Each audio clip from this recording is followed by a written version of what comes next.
I am back and I am very much ready to introduce to you our lesson today.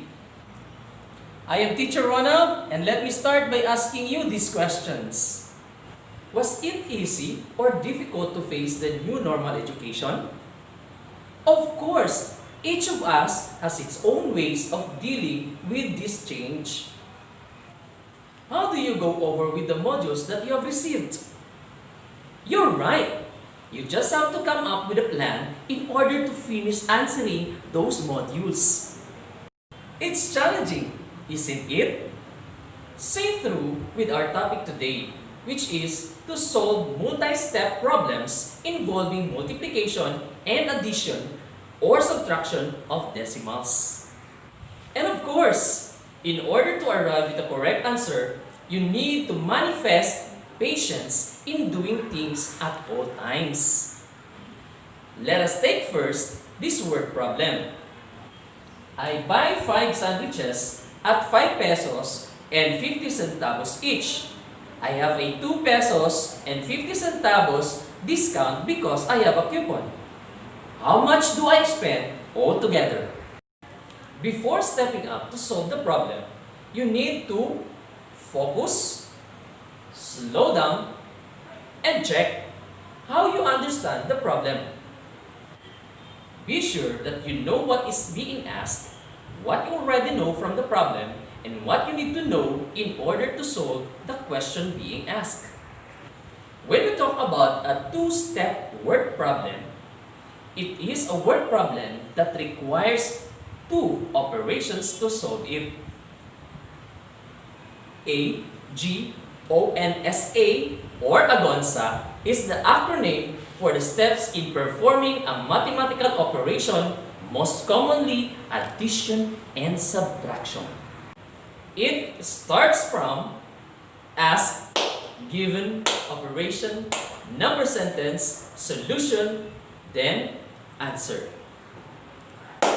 Okay, let's go back to our previous given word problem. Let us solve for the answer by following the Agonza method. Let's start with A for ask. How much do I spend altogether? G for given. 5 sandwiches at 5 pesos and 50 centavos each and 2 pesos and 50 centavos discount. O for operation. We have multiplication and subtraction. N for number sentence. We have 5 times 5 pesos and 50 centavos minus 2 pesos and 50 centavos equals N. S for solution. For the first operation, we will solve for the total amount of the 5 sandwiches at 5 pesos and 50 centavos each. 5 times 5 pesos and 50 centavos equals, right, 27 pesos and 50 centavos. For the second operation, subtract the total amount with the given discount. 27 pesos and 50 centavos minus 2 pesos and 50 centavos equals, very good, 25 pesos. We will now go for A, our answer. The answer is, you spent 25 pesos altogether. Remember kids, always label your final answer. This is how to solve a two-step word problem using the Agonza method. Now, in multi-step math word problems, one or more problems have to be solved in order to get the information needed to solve the question being asked. How do you start to work a word problem? You need to 1. Read the problem all the way through quickly. 2. Look for a question at the end of the problem. 3. Translate the word problem into equation. 4. Label your answers with the appropriate units. And finally, reread the question to make sure your answer is sensible. There are also guide questions needed to analyze and solve the word problem. We have what is asked in a problem. What are the given facts? What are the hidden questions? What operation will you use to solve the problem? What is the number sentence? And finally, what is the answer? For the details of the guide questions, please see pages 5 and 6 of your module. We are now done with the presentations of the tips on dealing with multi-step problems and the guide questions to be answered. It's time for us to practice together. Take note. Observe on how we will answer the guide questions. Mrs. Dalisay sews shirts and pants.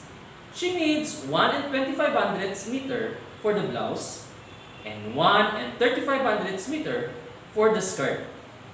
How much will 12 shirts and 12 pants cost if a meter of the cloth used cost 45 pesos and 25 centavos? We will now apply the steps in solving multi-step problem. Let's start with what is asked. You're right. The cost of 12 shirts and 12 pants. What are the given facts? Okay, we have 1 and 25/100 meter for the blouse. 1 and 35/100 meter for the skirt. 12 shirts and 12 pants. 45 pesos and 25 centavos cost of cloth per meter. What operation will you use to solve it? Correct! Multiplication and addition. What are the hidden questions? Okay, we have how many meters of cloth can be used in 12 shirts? Also, we have how many meters of cloth can be used in 12 pants? And how much will it cost for 12 pants? Then, translate it into a number sentence. Operation number 1. How many meters of cloth can be used in 12 shirts? The answer is 1 and 25/100 meters times 12 is equal to n. Operation number 2. The cost for 12 shirts. 15 meters times 45 pesos and 25 centavos equals n. Operation number 3. How many meters of cloth can be used in 12 pants? The number sentence is 1 and 35/100 meters times 12 equals n. Operation number 4. The cost for 12 pants. The answer is correct. 16 and 20/100 meters times 45 pesos and 25 centavos equals n. Operation number 5. Cost for 12 shirts plus cost of 12 pants. In this part, the number sentence is 678 pesos and 75 centavos plus 733 pesos and 5 centavos equals n. For the solution, let's start with operation number 1. Multiply 1 and 25/100 meters by 12. The product is good, 15 meters. For operation number 2, multiply 15 meters times 45 pesos and 25 centavos equals 678 pesos and 75 centavos. Moving on with operation number 3. Multiply 1 and 35 hundredths meters times 12. The product is good. 16 and 20 hundredths meters.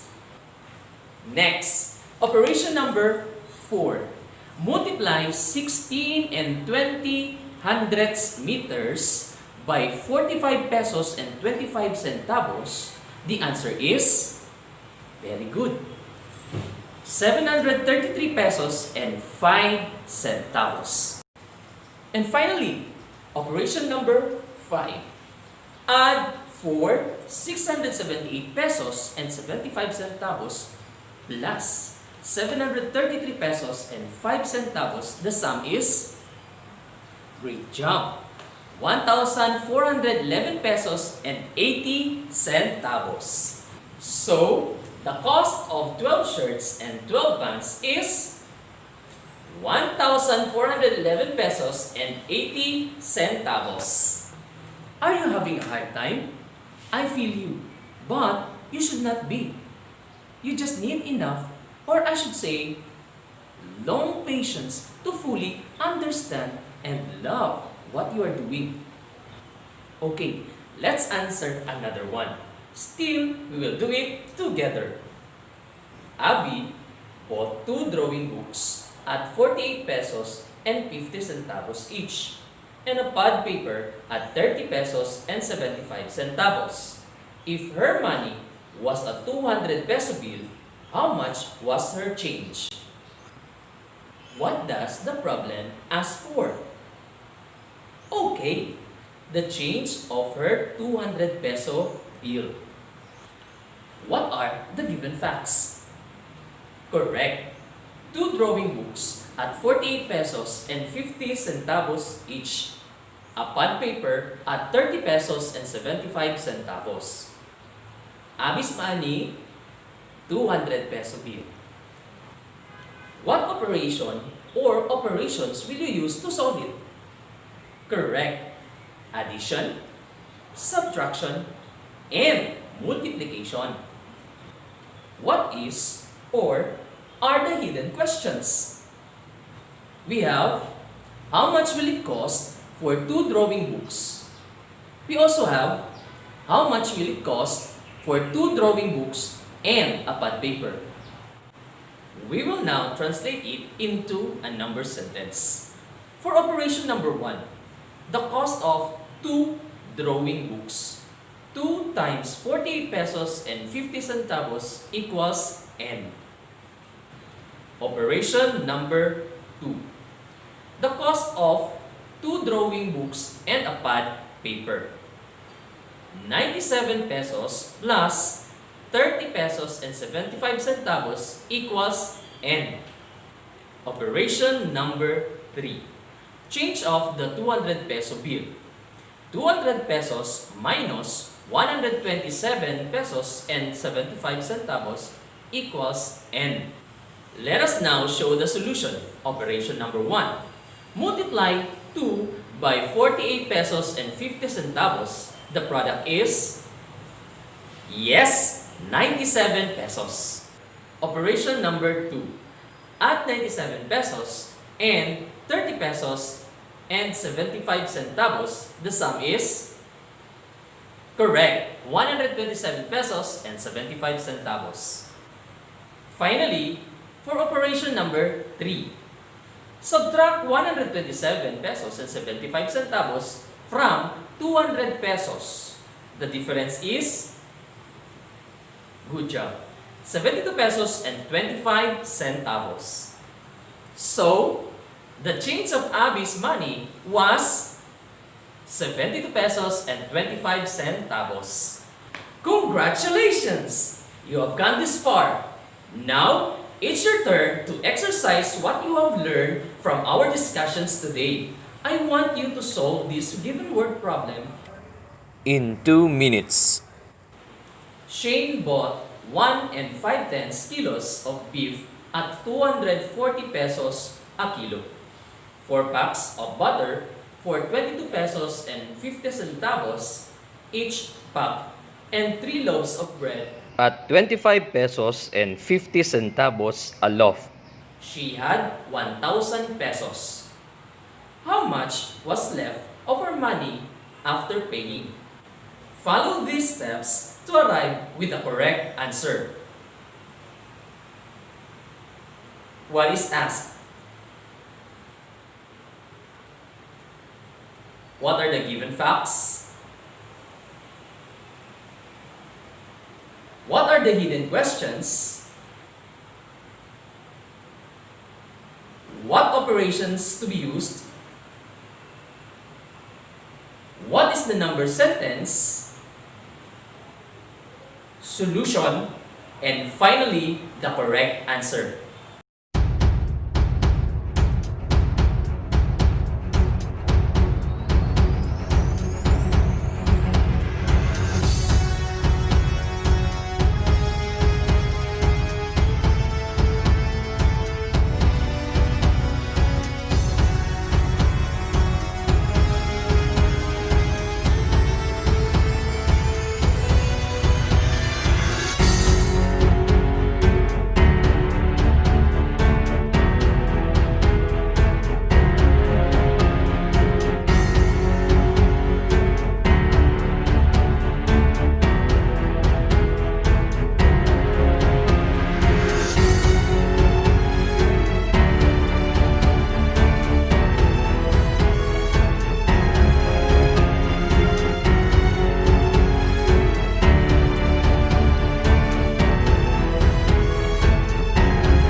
Alright? Time is up. Let us now check your work. What is asked in the problem? Yes, amount left of Shane's money after paying. What are the given facts? 1 and 5/10 kilos of beef at 240 pesos a kilo. 4 packs of butter at 22 pesos and 50 centavos each pack. 3 loaves of bread at 25 pesos and 50 centavos a loaf. What are the hidden questions? How much was 1 and 5/10 kilos of beef cost? How much was 4 packs of butter cost? How much was 3 loaves of bread cost? What operations to be used to solve the problem? Right, multiplication, addition, and subtraction. What is the number sentence? For operation number 1, 1 and 5/10 kilos times 240 pesos equals N. For operation number 2, 4 times 22 pesos and 50 centavos equals N. For operation number 3, 3 times 25 pesos and 50 centavos equals N. And for operation number 4, 1,000 pesos minus, open parenthesis, total cost of 1 and 5/10 kilos of beef plus 4 packs of butter plus 3 loaves of bread, close parenthesis, equals n. Now, we will do the solution. For operation number 1, 1 and 5/10 kilos times 240 pesos equals 360 pesos. For operation number 2, 4 times 22 pesos and 50 centavos equals 90 pesos. For operation number 3, 3 times 25 pesos and 50 centavos equals, right, 76 pesos and 50 centavos. For operation number 4, 1,000 pesos minus, open parenthesis, 360 pesos plus 90 pesos plus 76 pesos and 50 centavos, close parenthesis. We will now add the amount inside the parenthesis. The sum is, good job, 526 pesos and 50 centavos. Then, we will now subtract 526 pesos and 50 centavos from 1,000 pesos. The difference is, great job, 473 pesos and 50 centavos. So, the amount left after paying was 473 pesos and 50 centavos. Good job, everyone! I guess you've done it well today. For the smooth flow of solving word problems, just simply, first, remember the tips in solving multi-step word problems. Then consider the guide questions in order to arrive with your goal, the correct answer. Make sure to label your answer properly. For your activities, please answer on a separate sheet of paper, pages 12 to 15 of your module. Thank you, everyone, and have a nice day!